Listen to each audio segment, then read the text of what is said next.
उत्तराखंड के पूर्व मुख्यमंत्री हरीश रावत ने बीजेपी पर बड़ा आरोप लगाया है, जिससे सियासत गर्माती दिख रही है। हरीश रावत ने बीजेपी के पन्ना प्रमुखों पर चुनाव में शराब और पैसे बांटने का गंभीर आरोप लगाया है। हरदा के बयान पर पलटवार बीजेपी ने भी किया है। नमस्कार, आप देख रहे हैं खबर उत्तराखंड और मैं हूं आपके साथ अक्षंदा खान।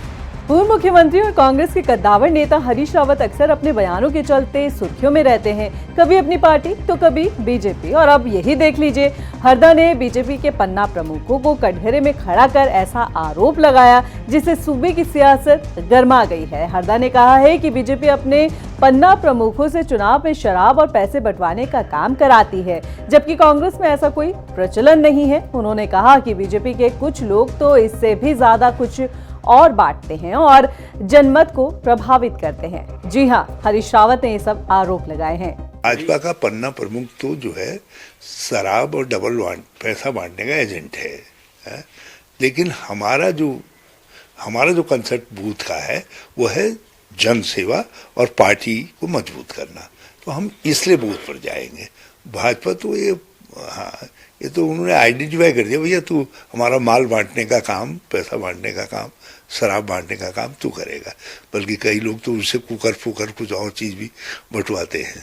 हरदा के इस बयान पर तीखा हमला बीजेपी ने भी किया है। आपको बता दें कि बीजेपी विधायक विनोद चमोली ने कहा है कि हरीश रावत के कार्यकर्ता निचले स्तर पर शराब पिलाकर और पैसे देकर चुनाव लड़वाते होंगे, लेकिन बीजेपी का पन्ना प्रमुख बीजेपी के कार्यक्रमों को जनता तक पहुंचाने का काम करता है और पार्टी से लोगों को जोड़ता है, जिससे चुनाव के नतीजे भी बीजेपी के पक्ष में आते हैं।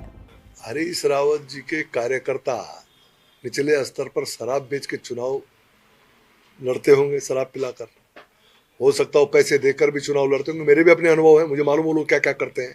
अब बहुत सारी चीज़ें सार्वजनिक नहीं की जा सकती क्योंकि मैं नहीं चाहता कि इसमें हरीश रावत जी का फजीता हो। लेकिन भारतीय जनता पार्टी का जो बूथ अध्यक्ष है, जो पन्ना प्रमुख है, वो भारतीय जनता पार्टी के कार्यक्रमों को आम आदमी तक ले जाता है और उन कार्यक्रमों के माध्यम से उन लोगों को पार्टी तक जोड़ता है और उसके कारण चुनाव परिणाम हमारे पक्ष में आते हैं। 2027 के चुनाव नजदीक आते ही राजनीतिक पार्टियां एक दूसरे पर जनता को चुनाव में लालच देकर चुनाव जीतने का आरोप लगा रही है।